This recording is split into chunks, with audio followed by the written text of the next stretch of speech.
La propuesta que se ha enviado en el número 9 sostiene lo siguiente. Todos los sostenedores recibirán subvenciones o aportes regulares del Estado, no podrán perseguir fines de lucro y deberán destinar de manera integral y exclusiva esos aportes a cualquier otro fin educativo. Esta es una de las cosas que se está proponiendo en la ley que está a punto de salir, Cristian. Soluciona en parte esta noción que tú planteaste al comienzo de que ser sostenedor en definitiva se transformó en lucrar y constituir, por lo tanto, una élite que se opuso a la reforma, porque sus intereses se habían afectado. Sí, dos cosas. Uno, por responsabilidad pedagógica, como profesor tengo que hacer una puntualización respecto a lo que señalaba el consejero Felipe Rojas, de que el tema del énfasis en la educación privada siempre ha estado en Chile. Efectivamente, en Chile ha existido, con anterioridad al gobierno militar o a la dictadura militar, educación privada, han existido universidades que no eran estatales. El problema es cuando a nivel constitucional adquieren el carácter de Estado subsidiario. O sea, el Estado ya no se hace cargo de la responsabilidad pública, sino que se encarga en su énfasis subsidiario. Eso como aclaración, o si no, después la opinión regional puede quedar confundida en materia de que esto siempre existió. No, o sea, el énfasis se lo colocó a nivel constitucional con la Constitución del 80, que ojalá la cambiemos. Y luego la Constitución y después modificada por el gobierno de la concertación durante... Yo no soy vocero de la concertación, así que... Pero seamos precisos, porque la Constitución del 80 sufrió un sinfín, ya se me olvidó la cantidad de modificaciones constitucionales y ninguna tocó particularmente el ápice que usted menciona. Estoy de acuerdo con él. Creo que la concertación debería haber hecho más. Ricardo Lagos debería haber hecho más con ese maquillaje a la Constitución del 80, pero esto no se trata de hacer el empate hacia abajo, sino de hacer el empate hacia arriba. De todas maneras. Respecto a lo que tú solucionas, efectivamente que se garantice que no se puede lucrar con fondos públicos es un tema que cualquiera de nosotros está expuesto. O sea, nosotros no podemos hacer malversación con fondos públicos, cualquiera sea. Sin embargo, lo que lamento es que no exista la pena específica para ese tipo de fraude en materia educacional. Una de las ambigüedades en términos penales es que el proyecto de ley no establece una pena específica. Establece multa, pero por ejemplo una pena en el caso de que sea grave, etcétera, no se establece. Entonces, creo que ahí fue un debate, creo que ahí hay un riesgo que efectivamente, como pasa en Chile, que esta frase, ¿no? La norma se acata pero no se cumple. Y a veces me sale más barato pagar la multa que dejar de cometer el delito. O sea, y eso ha sido todo un negocio que hacen los contadores, etcétera. Entonces, para aludir al tema de Penta. Entonces, creo que... Algunos contadores, porque si no es colegio de contadores... Algunos contadores, sí. Así es, algunos contadores. Contadores muy testimoniales por lo demás. Pero creo que hay un debate. Yo creo que me hubiera gustado un cierre más específico en términos de penalidades sobre qué pasa cuando no se utilizan los recursos de todos los chilenos en educar a nuestros jóvenes y a nuestros niños. Lo que pasa es que ahí, déjame, muy pequeño. Digamos a la opinión pública lo que es verdad. Aquí el lucro no estaba penal. No era un delito lucrar con la educación pre-básica, básica y media. Es permitido y por tanto cuando vemos quiénes son los que se dedicaron fundamentalmente a hacer colegios particulares subvencionados, de hecho hay ex autoridades del gobierno actual que tienen colegios y que, bueno, conforman y de todos lados, conforman las reglas que están establecidas en la ley, crearon colegios. Pero eso tiene que ver con la... O sea, en una cuestión... Lo significativo es que en una cuestión todos legítima. los recursos que entrega el Estado van a ser redistribuidos dentro de la gestión de un mismo colegio. Sí, lo que yo quiero, Pablo... Con la finalidad educativa. Lo que yo quería consignar es que no se trata como de endemonizar a aquel sostenedor, aquel dueño de colegio, como que poco menos que es un delincuente, que hay que perseguirlo porque lucró, cuando las condiciones estaban dadas así, y es más... esto de decir que hay autoridad o no autoridad tiene que ver con que es una cuestión que estaba así. Ahora, que yo comparto que eso faltó regulación, establecer márgenes, establecer bandas, en donde cuánto de lo que se percibía se iba a reinvertir, yo ahí tengo también, no compartido que... la justa ganancia. Sí, claro. Dejemos a Cristian que me está pidiendo su palabra. Justamente yo nunca dije que esta reforma no tenía ni pie ni cabeza. Yo creo que tiene un sentido bien peculiar. Es decir, se habló mucho de dinero acá, mucho de lucas, y yo creo que ahí le faltó todo el ímpetu, la voluntad de entregarle una dinámica peculiar a esta reforma. Deberíamos todos estar contentos que esta reforma ocurra. Y yo digo, donde se equivocaron es que había que fortalecer la educación pública y dejar de lado el sector privado y sobre todo la educación confesional.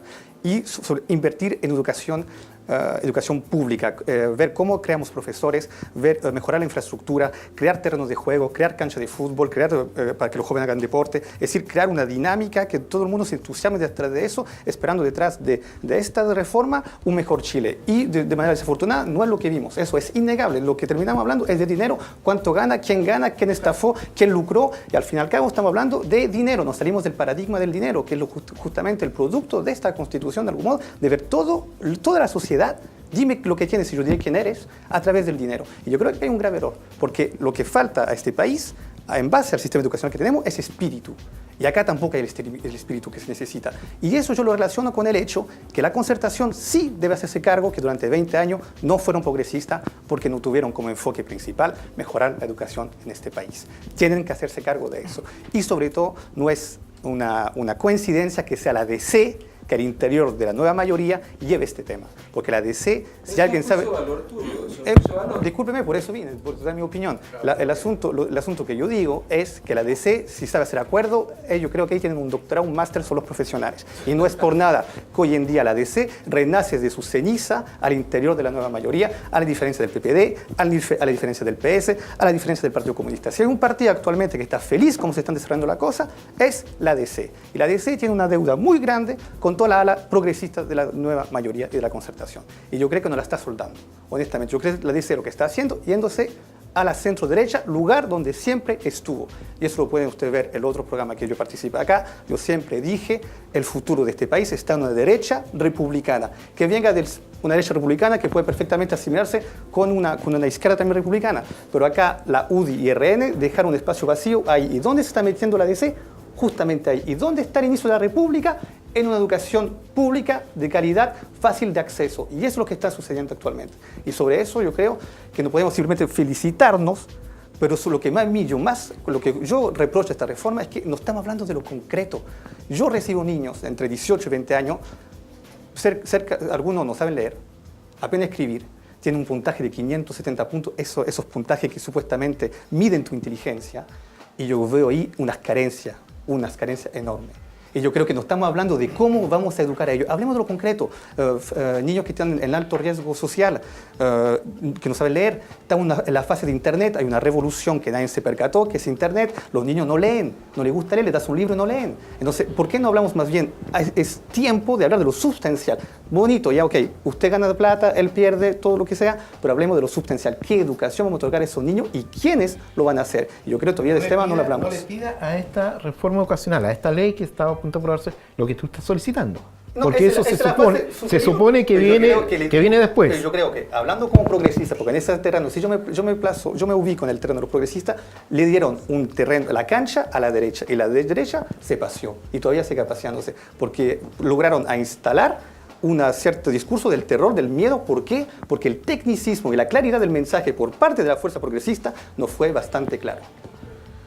Yo pienso que eso es una cristiana y su juicio de la historia, pero es trascendente. Yo creo que al final de cuentas, acá la democracia cristiana hoy día está jugando el rol que siempre ha jugado dentro de la concertación en su primera instancia, hoy día dentro de lo que es el conglomerado de nueva mayoría, dentro de este gran pacto político, indudablemente, que vamos desde el centro hacia la izquierda más tradicional en Chile. Y hoy día hemos podido demostrar que las cosas sí se pueden hacer con espíritu de diálogo y poniéndonos de acuerdo respecto de programas establecidos, que eso es lo que estamos tratando de cumplir y llegando, ojalá, a buen puerto, sin perder de vista, Cristian, que acá hay una reforma sistémica, en la cual solamente hemos visto 3 proyectos de ley durante este año que pasó, 2014, vamos a ver otros proyectos significativos durante este año 2015, como es el tema de la carrera profesional docente y obviamente, indudablemente, que relacionado con el tema de los profesores y estas deudas históricas, estas deudas de mediano plazo y de corto plazo, que indudablemente es un trabajo efectivo que también ha sido una deuda en el país. y creo que al final de cuentas también nos va a permitir hablar del proceso de desmunicipalización o también la nueva educación pública como hoy día la llamamos. Que lo más probable sea otra fuente de conflicto. Cristian. No, o sea, retomar un poco las palabras de Cristian. Creo que la democracia cristiana fue bastante poco transparente porque en un momento se suma a un programa de gobierno, llama a votar por la presidenta de ese programa de gobierno y después cuando aplica los proyectos de ley de ese programa de gobierno empieza a mostrarse en desacuerdo. Y creo que acá hay una palabra muy clara que cuando dice, en realidad somos un pacto. Hay una diferencia entre pacto electoral y proyecto común. Y proyecto político. Yo creo que todavía la nueva mayoría carece de proyecto y es más bien un pacto, donde claro, hay un sector que el Poder Ejecutivo lidera la agenda legislativa, pero a ratos vemos que los mejores representantes de la derecha, o la derecha más efectiva, es la que está al interior de la nueva mayoría, porque ha sido más efectiva en bloquear los aspectos más progresistas de reforma.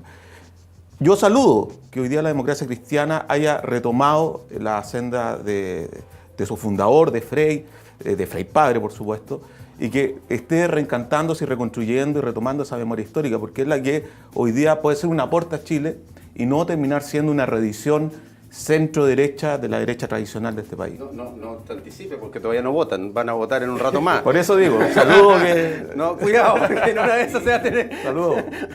Y algunos votos están dependen de los diputados independientes progresistas. Y los viajeros, parece. Y algunos que andan de viaje. Si la nueva mayoría está completa en la Cámara del Senado, no dependeríamos justamente de los votos de los diputados independientes. Sí. Pero indudablemente que un acuerdo que se quiera prender de tal, indudablemente ojalá concurran todos los sectores. Pablo, mira, lo que pasa es que hay una cosa que sucedió en este país y que a la mayoría no nos pareció bien. Fue la famosa cocina en la reforma tributaria. Y yo creo que eso marcó un antecedente y hizo generar desconfianza sobre todas las discusiones que venían posteriormente a todas las reformas que vienen. Porque estamos hablando solamente de la reforma educacional, viene la reforma constitucional, viene la reforma laboral, también la reforma previsional. Entonces, ojalá alguna hable del empleo, de verdad. Es que es sindical, no es del empleo. El empleo va por el tema económico. Sí, otro programa será para hablar del tema económico y ya de verdad que este primer año nada hemos hablado de lo económico. El empleo sigue subiendo, la actividad económica sigue bajando y estas incertidumbres respecto a que si viene o no la reforma laboral o no viene la reforma laboral será para otro programa, pero esto genera lo que ha generado hoy día en la economía chilena. Si no, hagamos el análisis en la región nomás, las dificultades que estamos. Pero yo no quería dejar pasar algo que sucintamente mencionó Cristian, que es relacionado con los profesores. Viene. Claro, que es una reforma que viene, pero recordemos cómo surgió la inclusión del tema de los profesores en esta reforma. Surgió porque el colegio de profesores o una fracción del colegio de profesores se siguió y reclamó respecto de que no los consideraban por ninguna parte. Cuando a mí se me hace sentido lo que mencionaba Cristian hace un rato, de que el centro del tema primero es la calidad. El movimiento pingüino surge por la calidad de la educación. Por ahí cuestiones que tienen que ver más con un orden ideológico, enclavó el tema del lucro, metió el tema del neoliberalismo, pero aquí lo que se comenzó a hablar, el movimiento pingüino, que por lo demás fue de la época de la presidenta actual, era de la calidad de la educación. Y todavía seguimos hablando quién va a administrar los colegios, seguimos hablando de quién lo financia, quién se lleva las lucas, quién no se lleva las lucas, pero no hemos hablado de cómo de verdad revisamos esto de que no pueden haber 45 alumnos en una sala con un profesor. Lo del 50-50, pero es que eso se instaló ahora, Pablo, una vez que los profesores levantan la voz, pero la reforma, y yo le quiero responder a Cristian, ¿por qué los demócratas cristianos vienen a decir eso ahora? ¿Y sabe por qué, Cristian? Porque no había plan, no había plan efectivo. Sí, la crítica que se le hizo al pacto electoral fue que se hizo declaración de intenciones, pero no hubo una bajada en detalle de lo que había, y por eso que la democracia cristiana con todo derecho hoy día levanta la voz, porque yo te aseguro que en ningún momento de la campaña se dijo en específico cuáles eran de verdad las reformas, si no hubo programa de gobierno en específico, lo que hubo una declaración, vamos a reformar la educación, vamos a reformar el tema tributario, un par de cosas y vamos a echarle para adelante. Pero claro, pero sobre la marcha, o sea, el dicho sobre la marcha arreglamos la carga en un país no corresponde. A ver, Cristian. No, simplemente antes de cambiar de tema para cerrar, porque me gustaría hablar del caso Penta. una cosa muy concreta, estando en Iquique, pero para que no crea que simplemente pego sobre ADC. Para mí un tipo como Sergio Vittar no debería ni tener ni voz actualmente a pronunciarse sobre la educación. Pero como estamos en Iquique, hagan algo simplemente. Vayan a Cabancha, siéntese y escuchen los niños hablar de entre 6 hasta los 18, 19 años. Verán que se manejan un vocabulario apenas superior a 100 palabras. Es alucinante la pobreza de expresión. Y yo lo siento, no sé qué escritor dijo eso, el límite de su mundo es el límite de sus palabras. Y yo creo que acá hay mucha gente que evoluciona en un mundo muy limitado y eso no me da la impresión que urge suficientemente la sociedad chilena. Hay un problema que está reflejando la educación, que es el tema de las élites, tanto en política como también en educación y en otros aspectos sociales. Sobre las élites políticas y su relación con la economía, volvemos después de esta pausa.